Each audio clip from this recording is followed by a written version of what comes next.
हरिओम। तो आज पूछ रहे हैं कि कहा जाता है चित्रगुप्त हमारे कर्मों का बही खाता रखते हैं। आखिर ये चित्रगुप्त रहते कहाँ हैं? बिल्कुल ऐसा माना जाता है, ऐसा वर्णन आता है कि जब व्यक्ति की मृत्यु होती है और मृत्यु के बाद उसकी जीवात्मा जब इस शरीर को छोड़कर परलोक की यात्रा पर निकलती है तो स्वर्ग और नरक को भोगने से पहले एक चित्रगुप्त के पास उस आत्मा को जाना होता है। चित्रगुप्त ऐसा वर्णन आता है कि एक बहुत ही बुजुर्ग व्यक्ति, बड़ी दाढ़ी बड़ी हुई और एक बहुत ही बड़ी बही खाते के साथ में वहां पर होते हैं। और जब कोई जीवात्मा वहां पहुंचती है तो वो उसके लेखे जोखे को खंगालते हैं, देखते हैं और उसके बाद तय करते हैं उसके कर्मों का हिसाब किताब। और कर्मों के हिसाब किताब से जैसे इस जन्म में उसने कर्म किए थे, अच्छे थे, बुरे थे, पाप से भरे हुए थे, पुण्य से भरे हुए थे, सुखद थे, दुखद थे, ईर्ष्या के थे, द्वेष के थे, क्या मन में चल रहा था, क्या कर्म फिजिकली किए थे, किस किस को परेशान किया था, किस किस ने परेशान किया था, सब जितना भी कुछ एक दिन में बहुत कुछ हमारे साथ घटता है सब इकट्ठा हो जाता है। तो वो अब तय करते हैं, भैया देखो इसके पाप और पुण्य की बैलेंस शीट के अनुसार इसके पुण्य ज्यादा हैं तो इसको स्वर्ग मिलना चाहिए, लेकिन इसका पाप भी ज्यादा हैं, कुछ हैं, ज्यादा नहीं तो कुछ तो हैं, तो फिर स्वर्ग के बाद ही नरक में आ जाएगा। तो इस तरह से एक अरेंजमेंट हो जाता है। ये तो हो गई एक वो कहानी जो पुराणों के माध्यम से हम सब सुनते आ रहे हैं। लेकिन यदि आप देखें, नाम है चित्रगुप्त। चित्रगुप्त का मतलब होता है, इसको तोड़ दीजिए शब्दों को, चित्र और गुप्त। चित्र कहते हैं तस्वीर को, फोटो निकालने को, और गुप्त कहते हैं बहुत ही सीक्रेट तरीके से, बिल्कुल एकदम किसी को पता ही ना चले, गुप्त तरीके से कार्य हो जाए। जैसे गुप्तचर होते हैं, वो गुप्त तरीके से सारी छानबीन करते हैं और किसी को पता भी नहीं होता कि गुप्तचर पीछे लगे हुए हैं। ऐसे गुप्त तरीके से जो हमारे चित्र निकाले उसको चित्रगुप्त कहते हैं। तो ये व्यक्ति नहीं, ये एक प्रक्रिया है, एक ये प्रोसेस है। अभी जो चित्र निकालने की बात है, ये क्या है? चित्र है कि हम इस जीवन में, या आज को ही हम देखें तो सुबह आप उठे और उठने के बाद आपने जो मन में सोचना शुरू किया, फिर जो सोचा उसके आधार पर कर्म किए, फिर जो अंदर से भाव उठा उसके आधार पर कर्म किए, फिर बाहर कुछ देखा उसके आधार पर कर्म किए, किसी ने कुछ कह दिया उसके आधार पर कर्म कर लिए, या तो वो अंदर से वासना, संस्कार, भाव के आधार पर हमने कर्म किए, या बाहर के आधार पर बाहर कुछ देखकर हमने कर्म किए। तो ये कर्म या तो बहुत ही सूक्ष्म स्तर पर हमारे मन के स्तर पर ही हो जाते हैं, कि जैसे मान लो हम किसी से नाराज हैं तो उसके लिए हम अपशब्द मन ही मन बोल रहे हैं, सामने तो बोल नहीं सकते क्योंकि फिर तो दुश्मनी हो जाएगी, आप मन ही मन उसके प्रति नेगेटिव हो गए, द्वेष पैदा कर लिया। तो आपने बोले नहीं शब्द, लेकिन मन में तो चले गए। तो यदि मन में भी आ गया तो कर्म हो गया है। और फिर आपने जुबान से उन शब्दों को बोला तो भी कर्म हो गया है, आपने हाथ पैर फेंके तो भी कर्म हो गया है। स्थूल रूप से कर्म कर लो, या मन के आधार पर मानसिक स्थिति से कर्म कर लो, या बौद्धिक स्तर पर कर्म कर लो, या अहंकार के स्तर पर कर्म कर लो, किसी भी स्तर पर जब आपके अंदर से कोई बुलबुला उठ गया, कोई फुरना उठ गया, कोई वृत्ति, कोई लहर उठ गई, तो समझो कि अब वो कर्म के रूप में प्रकट हो गया है। वो स्थूल नहीं हुआ लेकिन सूक्ष्म हो गया है, अंदर ही अंदर। क्योंकि वो सूक्ष्म यदि ना होता तो स्थूल भी ना होता। तो स्थूल तब होता है जब सूक्ष्म में पड़ा होता है। जैसे मान लो किसी पर हमें क्रोध करना है तो हम बहुत सारी तैयारी करते हैं, उसके बारे में सोचते हैं, विचारते हैं, क्या शब्द देंगे, कौन सी बात कहेंगे, पुरानी कौन सी बात उखेड़नी है, वो सब एकदम हम एक पूरा तैयार करते हैं। उसके पॉइंट्स मेंटल एक लिस्ट बना लेते हैं, कई बार फिजिकल लिस्ट बना लेते हैं, और उसके बाद फिर जब मौका मिलता है हम क्रोध करते हैं और सारी बातें एकदम उड़ेल देते हैं। तो यदि आपने वो सारी बातें उड़ेली क्रोध के समय, तो क्या उसकी तैयारी पहले से नहीं की थी? क्या मन में लंबे समय तक उसकी सारी चर्चाएं, सारी बातचीत, सारे जो भी आपको कहना है उसने कहा था, सब कुछ रेफरेंसेस इकट्ठा नहीं किए थे? और जब इकट्ठा किए थे तो क्या मन उस समय प्रसन्न था, आनंदित था? नहीं। आप जब वो सब इकट्ठा कर रहे थे तो आप क्रोध से भुन रहे थे अंदर ही अंदर, बहुत ही सूक्ष्म स्तर पर, अर्थात सूक्ष्म स्तर पर आपके कर्म हो ही रहे थे। तो आपके अंदर मन में ख्याल भी यदि आ गया, कोई बुरा, कोई पाप से भरा हुआ, कोई क्रोध का, कोई लोभ का, कोई मोह का, कोई द्वेष का, कोई ईर्ष्या का, कोई जलन का, कोई अपेक्षा का, सब कर्म है, सब इकट्ठा हो रहे हैं। बाहर से कुछ भी, जो भी कुछ हो रहा है, अंदर जो भी कुछ हो रहा है, हम जैसे एक सोख लेती है ना कोई चीज, पानी में, मट्टी में पानी डालो, मट्टी सोख लेगी, ऐसे ही सोख लेने की क्रिया है ये शरीर। अंदर से कुछ उठे तो भी कर्म, बाहर से जो भी कुछ हो रहा है, कोई भी आवाज, कोई भी दृश्य, कोई भी चर्चा, कोई भी कर्म, शब्द, सब इकट्ठा हो रहे हैं। सब कहीं ना कहीं किसी ना किसी रूप से हमारे अंदर पिक्चर के रूप में उनकी सबकी फोटो खींच रही है। जैसे एक, आप अब तो बड़े आराम से इस बात को समझ सकते हैं कि सीसीटीवी कैमरा जैसे लगा दिया जाता है, तो आपके सारे मूवमेंट जो भी हो रहे हैं, आप घर में लगाया, आप अंदर जा रहे हैं, बाहर आ रहे हैं, आप बैठे हैं, आप खा रहे हैं, आप जो कर रहे हैं, अच्छा कर रहे हैं, बुरा कर रहे हैं, आप प्रेम के भाव में बैठे हैं, आप द्वेष के भाव में बैठे हैं, आप क्रोध कर रहे हैं, आप प्रेम कर रहे हैं, आप ले रहे हैं, आप दे रहे हैं, जो कर रहे हैं, अच्छे से अच्छा और बुरे से बुरा, वो सीसीटीवी कैमरा ये थोड़ी देखता है कि देखो देखो ये तो बहुत अच्छा कर्म है, दुकान पे मान लो लगाए, देखो यहाँ चोरी नहीं हो रही है तो फिर मैं फोटो नहीं खींचूं, और यहाँ चोरी हो रही है तो मैं खींच लूं। ऐसा नहीं है। वो सब कुछ रिकॉर्डिंग हो रही है, लगातार हो रही है, 24/7 हो रही है।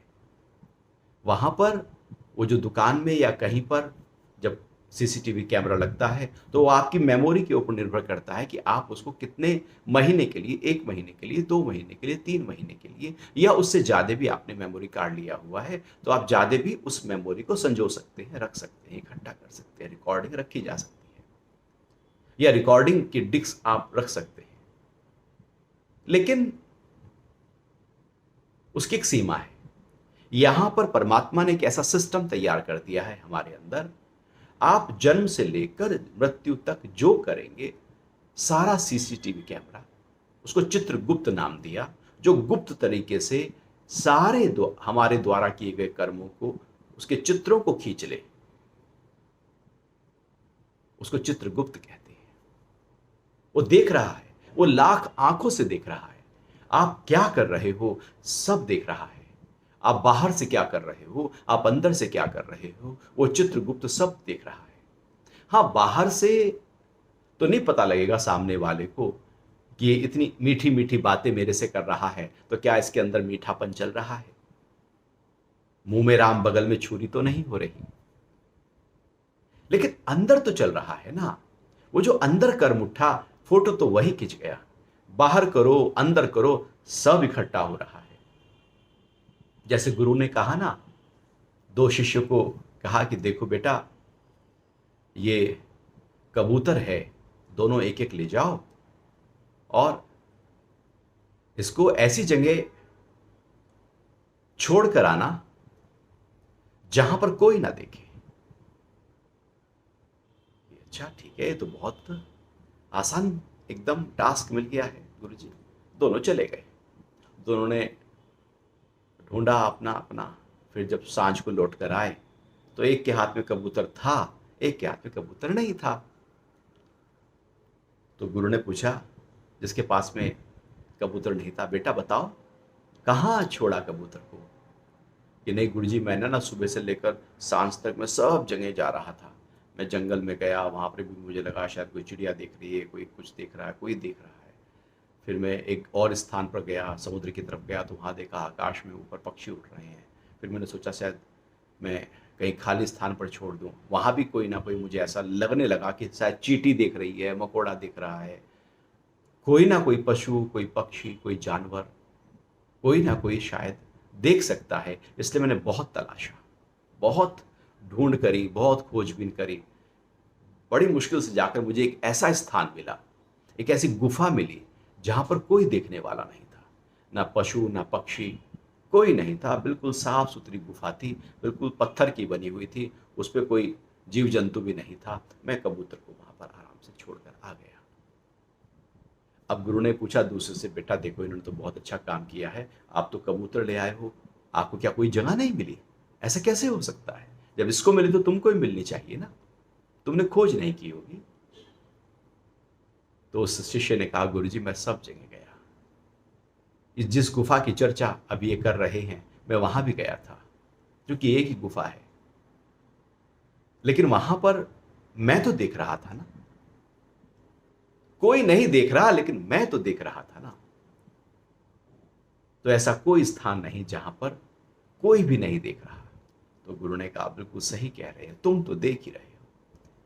हमारे अच्छे और बुरे कर्मों को हम तो देख ही रहे हैं ना। हमने चोरी की, किसी ने नहीं देखा, हमने तो देख लिया ना। हमने पाप कर्म किया, किसी ने नहीं देखा, हमने तो देख लिया ना। हमने द्वेष पैदा किया अपने ही मन में, किसी ने नहीं देखा, मैंने तो अपना देख लिया ना। मैंने तो अपना देखा ना। और चित्रगुप्त कोई बाहर का व्यक्ति थोड़ी बैठकर आपका फोटो खींच रहा है, वो तो आप ही के साथ एक ऐसी अनूठी व्यवस्था है जहां पर वो फोटो लगातार आपके इंद्रियों से कर्म हो, शरीर से कर्म हो, मन से हो, बुद्धि से हो, अहंकार से हो, प्रारब्ध से हो रहे हो, इच्छा वासना से हो रहे हो, या कैसे भी हो रहे हो, या बाहर प्रकृति के आधार पर हो रहे हो, लेकिन वो सारे photo cut cut click click होता चला जाता है। ये चित्रगुप्त ये फोटो खींचते कहां है, ये रहते कहां है? फिर आप पूछ रहे हैं ना कि चित्रगुप्त रहता कहां है। पुराण कहते हैं कहीं आकाश में, एक द्वार पर, यमराज के द्वार पर उसका स्थान है ऊंचा। लेकिन यदि हम यहां देखें, शरीर में देखें, तो यहां कहां रहेगा? वास्तविकता में वो यहां रहता है, वो वहां नहीं। वो तो एक कहानी के रूप में, समझा देने के रूप में बताया जाता है कि डर पैदा हो कर्मों के प्रति, कि गलत कर्म ना करें, कि पाप मिलेगा, नरक की आग में झुलसना पड़ेगा, कोड़े पड़ेंगे, तेल के कढ़ाइयों में जलाया जाएगा, पकोड़े की तरह। एक वैतरणी नदी है, वहां पर पार करना होगा उस नदी को। जितने भी भयंकर से भयंकर कष्ट हो सकते हैं, सब नरक की आग में बताए गए हैं, नरक में बताए गए हैं। क्यों बताए गए? गरुड़ पुराण काफी इसकी चर्चा करता है, क्योंकि व्यक्ति के अंदर अपने पाप कर्मों को लेकर एक एक डर पैदा हो, जिससे वो ना करे। अन्यथा यदि व्यवस्था ना हो, ये बताया ना जाए कि आपके पाप कर्मों का फल आपको कष्ट के रूप में मिलने वाला है, तो व्यक्ति सब पाप करने में चले जाए, वो पाप ही पाप करते रहे। क्योंकि वो डरते हैं कि अरे अभी नहीं तो बाद में तो तेल के कढ़ाइयों में भुनाया जाएगा, बाद में तो कोड़े पड़ेंगे, बाद में तो उल्टा लटकेंगे, बाद में तो सब कुछ होगा ना। तो पाप और पुण्य से व्यक्ति थोड़ा सा समझ जाता है, जान जाता है, इसलिए पुण्य कर्म को आगे करने की तरफ बढ़ता है और पाप कर्म को छोड़ने की तरफ। लेकिन हमारे ही अंदर हमारा शरीर पूरा एनर्जी से बना है, सब कुछ यहां एनर्जी है, एनर्जी के अलावा यहां कुछ भी नहीं है। हमारा जो शरीर है उसमें जो सेल्स हैं, सारे ऑर्गन्स हैं, हमारी आंख है, कान है, हमारा ब्रेन है, हार्ट है, लंग्स है, पूरे का पूरा डाइजेशन सिस्टम है, या यूं कहें कि एक एक अंग प्रत्यंग सूक्ष्म रूप से देखा जाए तो उसके पीछे एनर्जी है, एनर्जी से बना है। हमारे मन की सारी ख्यालों की जो प्रक्रिया है, जो ताना बाना है, ये भी एनर्जी के आधार पर कार्य करता है। बुद्धि के निर्णय भी, यह सब कुछ एनर्जी से चलता है। चूंकि सब कुछ एनर्जी से ही है, यह पूरे ब्रह्मांड का आधार ही एनर्जी है। जहां भी है सब इलेक्ट्रॉन, न्यूट्रॉन, प्रोटॉन के आधार पर सब बहुत तेजी से गति कर रहे हैं। सत्व रजतम जिनको कहते हैं, ब्रह्मा विष्णु महेश, ये सब एनर्जीज हैं जो पूरे ब्रह्मांड को संचालित कर रही हैं। तो जब पूरे ब्रह्मांड को एनर्जी संचालित कर रही हैं तो इस शरीर को भी एनर्जी संचालित कर रही होंगी। तो ये जो एनर्जी है, ये जो प्राणा है, तो अब जो हम कर्म करते हैं, कर्मों के सारे इंप्रेशंस इसी प्राणा में, इसी एनर्जी में इकट्ठा होने लगते हैं। वो कोई लिखकर नहीं होते, वो ऐसे इंप्रेशंस होते हैं जैसे जब आपने देखा होगा, आप वॉइस रिकॉर्ड करते हैं तो आपकी जो वॉइस रिकॉर्डिंग है, वो जब रिकॉर्डिंग होती है तो वो इस तरह से एनर्जी के रूप में अप डाउन, एक लाइन के रूप में, एक तरंगों के रूप में जो साउंड है वो रिकॉर्ड होती है, क्योंकि वो एनर्जी के आधार पर हो रही है, वो बिजली के आधार पर हो रही है। ऐसे ही हमारे शरीर में भी जो एनर्जी है, हमारे सारे कर्मों का लेखा जोखा उस एनर्जी में इंप्रेशंस के रूप में आ जाता है। वो एनर्जी बहुत सारे इंप्रेशंस से भरती जाती है, भरती जाती है, भरती जाती है। लेकिन चूंकि एनर्जी इस तरह से है, क्योंकि उसमें इंप्रेशंस का जो स्टोरेज है वो अनलिमिटेड है।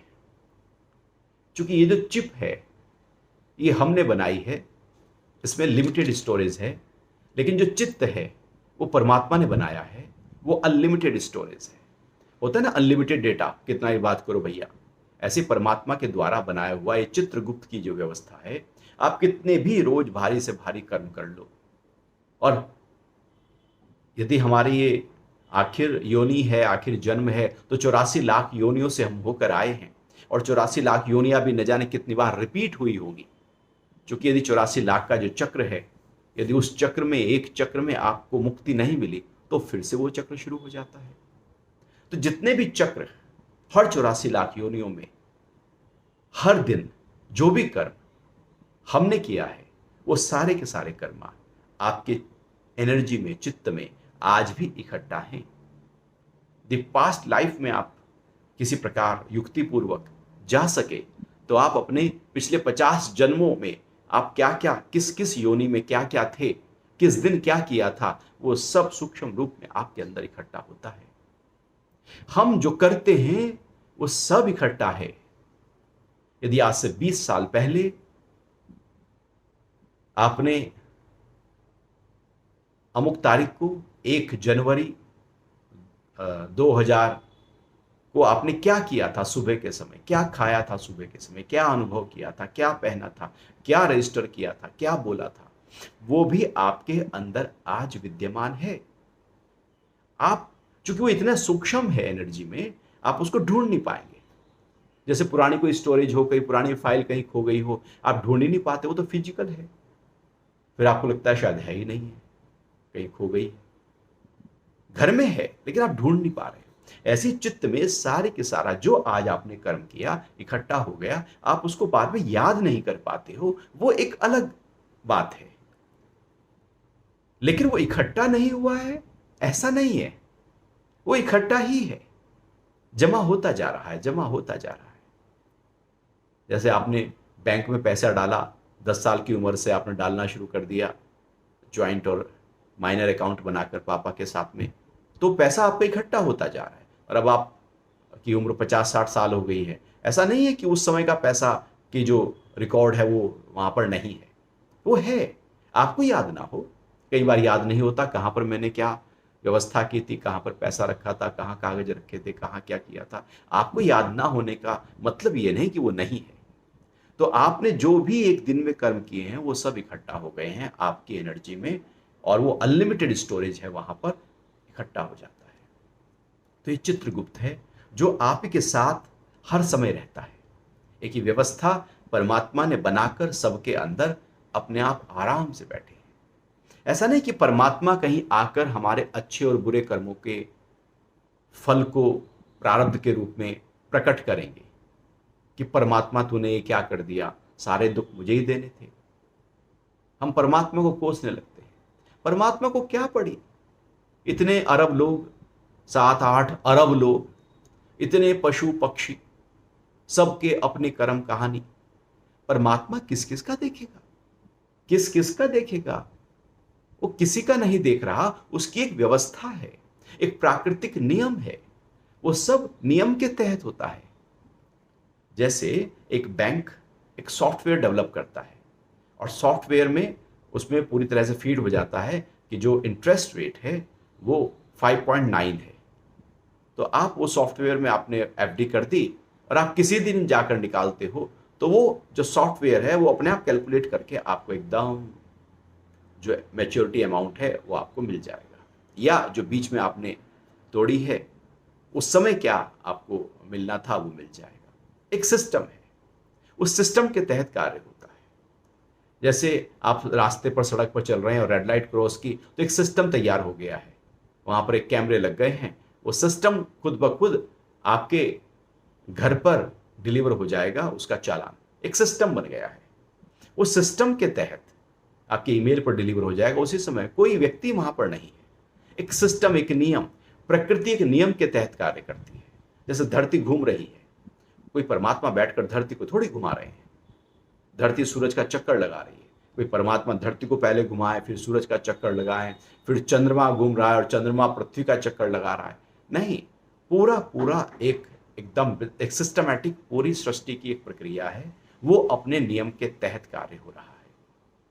ऐसे ही हमारे अंदर भी कर्मों का लेखे जोखे का एक सिस्टम तैयार हो गया है, एक नियम तैयार हो गया है कि आप जिस तरह से कर्म करेंगे उस सिस्टम में जो भी कर्म उभर कर आ जाए। जैसे लॉटरी सिस्टम होता है, बहुत लोगों ने डाला अपना नाम, कोई भी उभर कर आ सकता है क्योंकि वो कंप्यूटराइज्ड है, कुछ भी आ सकता है। अब हमारे कौन से कर्म कब उभर कर आ जाए ये हमें नहीं पता, ये कोई हम किसी पर दोषारोपण भी नहीं कर सकते। वो कब आ जाए, कौन सा भाव उठे हमारा, कौन सा कब फल, कर्म, प्रारब्ध और डेस्टिनी के रूप में प्रकट होकर आ जाए, पता नहीं लगता। तो चित्रगुप्त, चूंकि कर्म की गति बड़ी गहन है, तो चित्रगुप्त में सारी की सारी जितने भी कर्मों की हमारा लेखा जोखा है वो सब इकट्ठा हो जाता है। और जब हम मृत्यु की तरफ जाते हैं या मौत बस नजदीक होती है, मृत्यु होने ही वाली है, कुछ सेकंड ही है, बस 40-50 सेकंड, आखिर अंतिम अंतिम पलों में वो जो सारे के सारे कर्मा हैं वो एक्टिव हो जाते हैं, वो सारी फाइल उभर कर आ जाती है। वो जो अभी दबी हुई थी वो, चूंकि अब हम जो हमारी चेतना है वो जो बहिर्मुख हो रही थी वो सब वहां से इकट्ठी हो गई है, वो सारी चेतना अंदर इकट्ठी हो गई। अब वो कार्य करती है, अपना कार्य करती है, एनर्जी में जो भी इंप्रेशंस थे उन सबको उभारती है।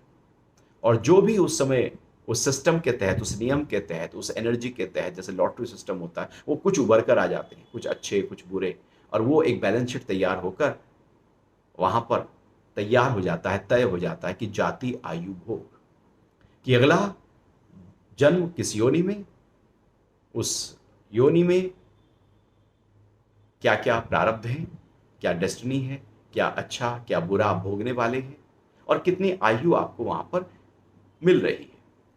मान लो बहुत ही नीच योनि में आपको जाना है, किसी को जाना है, लेकिन उतने भी पाप कर्म नहीं थे, लेकिन ऐसे थे कि आपको नीच योनि, तो वो जाएंगे और लौट कर आ जाएंगे, वो टच करके आ जाएंगे, कुछ समय के लिए जाएंगे उस योनि में और लौट कर आ जाएंगे। इसलिए किसी की आयु अल्पायु होती है, बस वहां पर लेखा जोखा उतना ही था।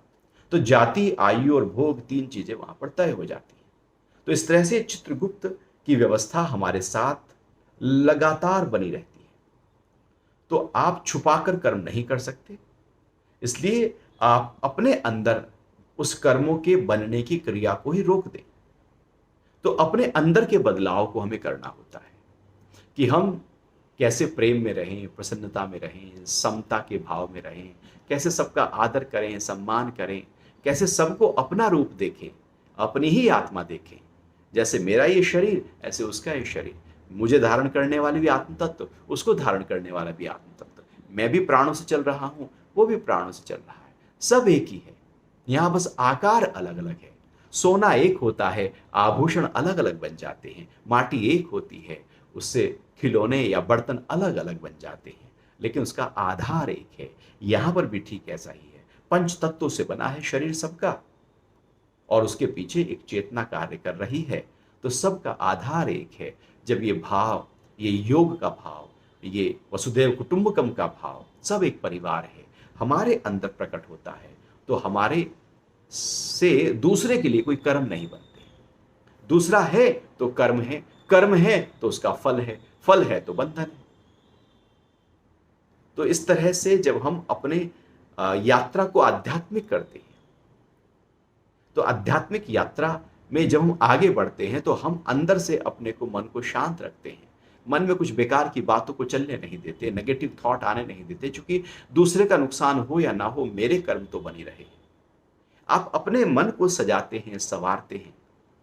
जैसे तन को सजाते संवारते हैं, ऐसे मन को सजाते हैं, संवारते हैं, उसको सुंदर बनाते हैं, उसको हल्का करते हैं, सबके लिए अच्छा भाव रखते हैं, शुभ भाव रखते हैं, सबकी भलाई में हम आगे बने रहते हैं और यज्ञ की तरह कार्य करते रहते हैं। कुछ भी मैं, मेरा और मेरे वालों के लिए नहीं, बल्कि सब के लिए।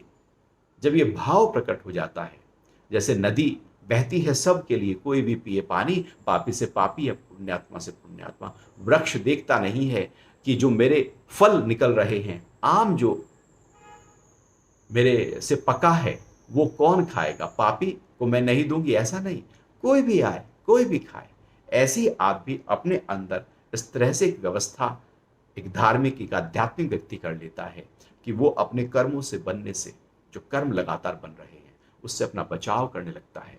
उस कर्म बनने से वो डरता है कि कर्म ना बने, और अपनी इस यात्रा को ऐसे रखता है कि जैसे स्फटिक के समान स्वच्छ हो जाए।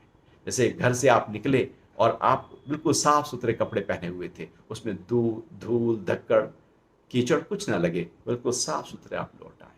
ऐसे जीवन की यात्रा जब हो तो चित्रगुप्त बैठा है, अंदर व्यवस्था चल रही है, कोई कर्म ही नहीं बन रहे, तो वो फोटो क्या खींचेगा? वो तो प्रेम के, प्रसन्नता के, उत्साह के, उमंग के, उल्लास के, सबकी भलाई के, यज्ञ की तरह कर्मों के, समभाव के, बस यही रह जाएगा।